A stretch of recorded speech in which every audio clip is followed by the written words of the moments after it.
পাতলা মাছটারে এত পাতলা করছে মাছটা ভেঙে গেছে।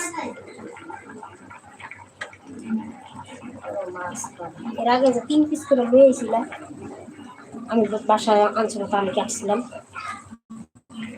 বেরিয়ে গেল। তাও বেড়া বানাতে আমি কইছিলাম যে বড় মাছটা তুমি একটু দিতে না, ওইটা আমি রাত্রেবেলা খাওয়া খেতাম। দিব কি আপনার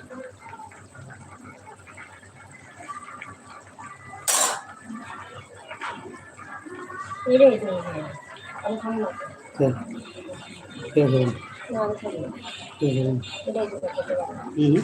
আমি তো ডিম ডিম দিয়ে গেলাম এখন খাই না, সেরকম একটু লাউ দেওয়া লাগছে।